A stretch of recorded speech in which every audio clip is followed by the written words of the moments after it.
Hi, I'm Cheryl Kagan, very proud to be the Senator for Gaithersburg and Rockville. Welcome to today's edition of Kibbitzing with Kagan, brief conversations with people I find fascinating. Today's special guest is one of the candidates for Congress in the 6th Congressional District, Destiny Drake West. Destiny, thank you so much for joining me today. Thank you for having me, Senator Kay. I'm really excited to be here with you. Good. Well, I'm psyched for people to get to know more about you. And I'm trying to set the timer. We are starting everyone off with 2 minutes to talk about your background, your history, your priorities, why you're running, and what you would like to do if you were elected to Congress. So I'm setting the timer and you may begin. Thank you. Well, as you know, my name is Destiny Drake West. I am a mom, a military spouse, and a policy practitioner. Prior to launching my campaign for Congress, I was in federal government, where I first started at the Department of Health and Human Services and then moved on to the Department of Housing and Urban Development. So my career has mostly been about legislative analyses, looking at how we can better improve our government programs that work to support our local families. And so I'm really excited to be on the campaign trail. What motivated me to do this, people ask all the time, two main things. One, I believe that our district is in crisis. I believe that, the 33% of families that are struggling to meet their basic needs, we can find solutions to those problems to help create to create more economic opportunity for them and mobility for them. But then also, there are no women from Maryland in Congress. And that is just unacceptable. I'm raising two daughters. One is off to college this fall, and I just don't like the messaging that sends to her to not see a woman in place, especially at a time where so many of our rights are under attack. And so I wanted to do my part and put my money where my mouth is, so to speak, and run. Look at that. Good for you. You have 38 seconds left if you have anything more, or we can just get going. We can just get going. All right, then. Okay. Could you please tell us 3 adjectives you would choose to describe Congress today? Okay, 3 adjectives.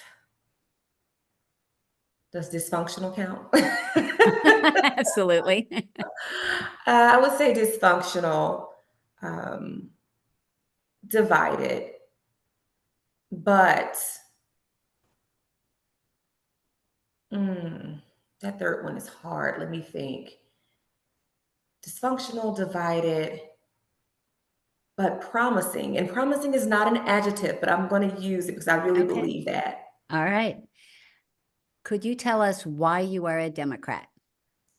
Because I believe in the values that the Democratic Party upholds. I believe that there should be a place for every citizen to feel seen, valued, respected. We should have certain rights that people on the right don't necessarily believe everyone is entitled to.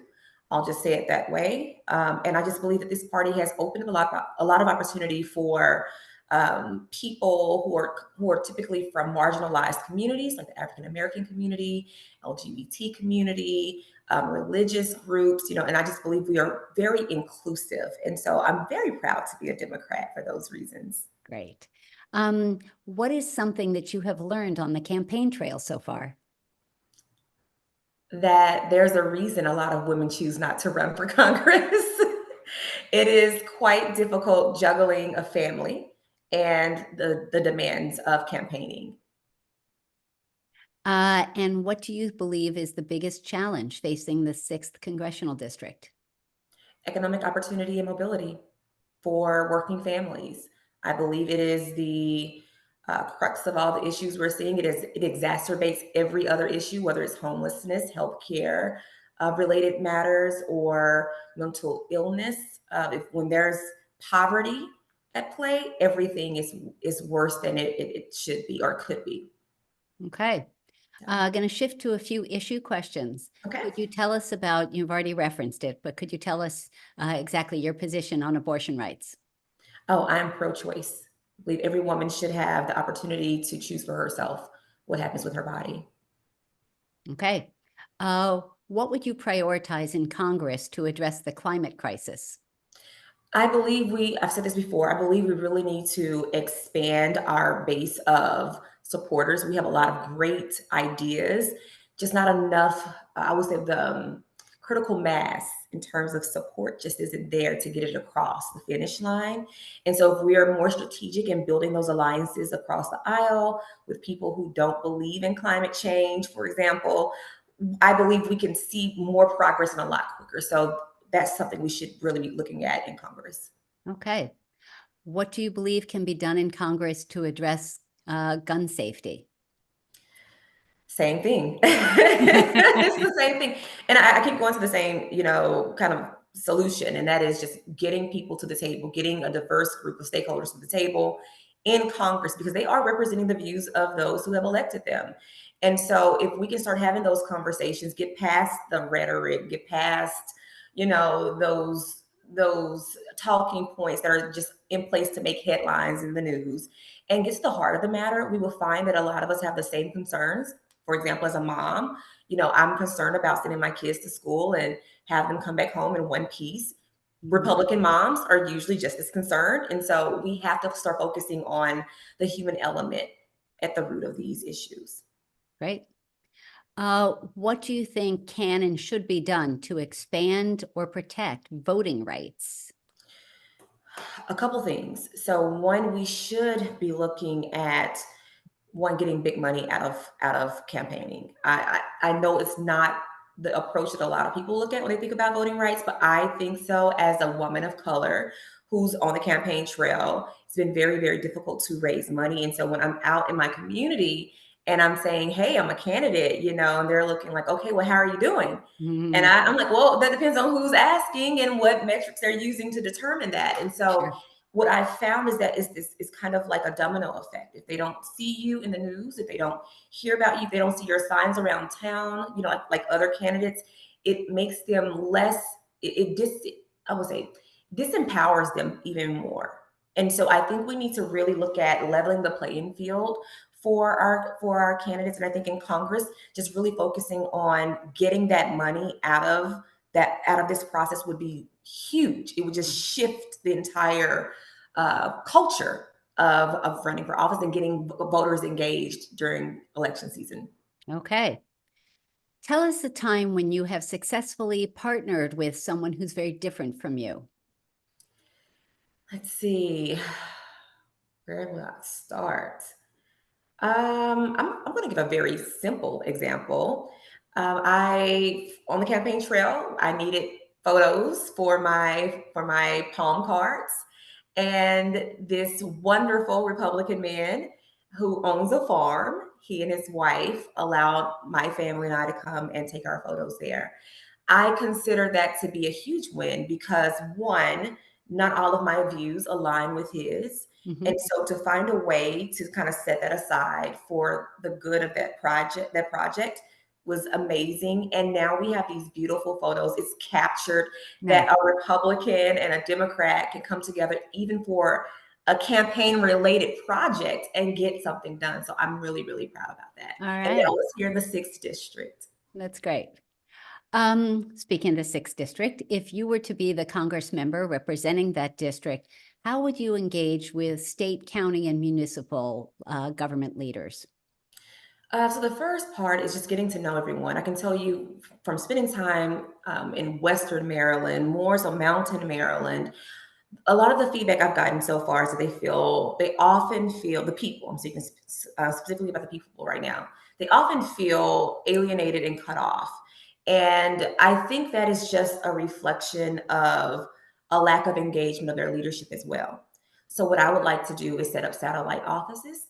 I would like to hold more town halls. I would like to hold round tables that bring in, yes, the elected officials, but also the community leaders who are in the trenches every day to make sure that we're not overlooking issues before they blow up into bigger issues, and that we have all of the voices represented at the decision making table. But yeah, we definitely have to do a better job of engaging our local and state level representatives to make sure that we're working in concert with one another at the federal level too. Okay. Um, could you tell us what is one endorsement, whether it's an individual or an organization, that you're especially proud of? I am especially proud of, oh my gosh, that's so not fair because there are two. But there's the one that I will choose that I'm most proud of is from a man named Ruben Edwards. He owns a barbershop here in Germantown. Uh-huh. And with his endorsement came a flood of community support that I you can't pay for it. You Mm, cannot pay for it. And it humbles me to know that he saw something in my candidacy and in my leadership enough to support me publicly. So I'm really proud of that. nice. Um, Make a pitch, if you would, for why someone should donate to you or volunteer for you. I believe by donating or volunteering your time to support this campaign, you're investing in a future, a possibility for a future where we see bold, transformative representation and leadership from a woman. This district has never had a person of color, and the state of Maryland has not had a woman in 6 years in Congress.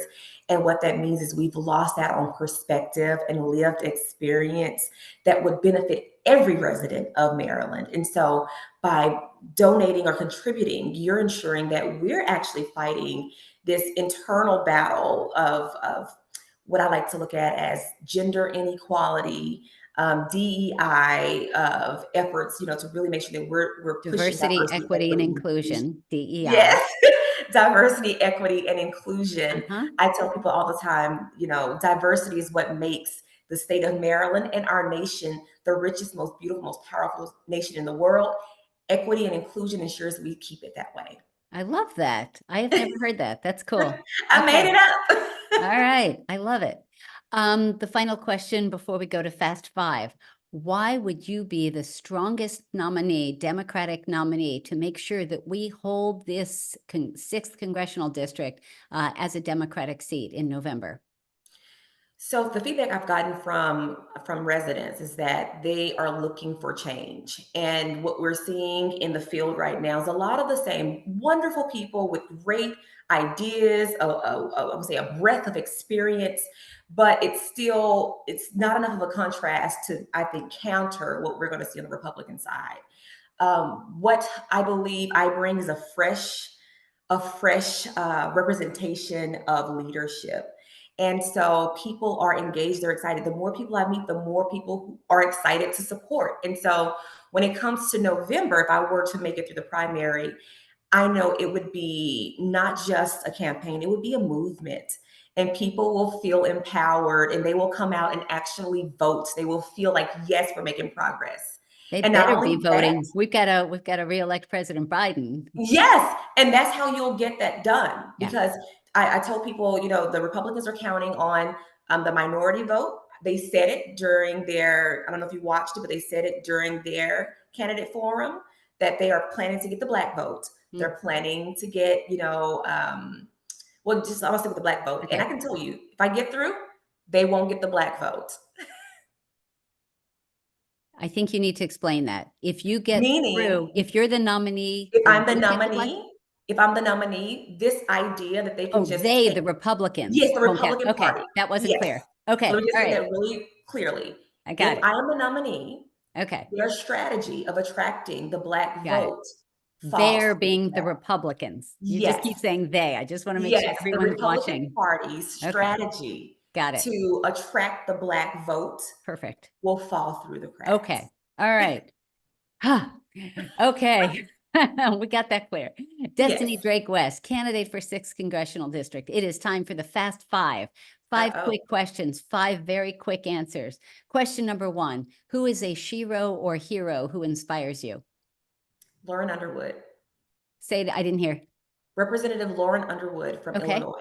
from Illinois. Thank you. Question 2, at the end of a long day, how do you relax? Bubble bath. I love it.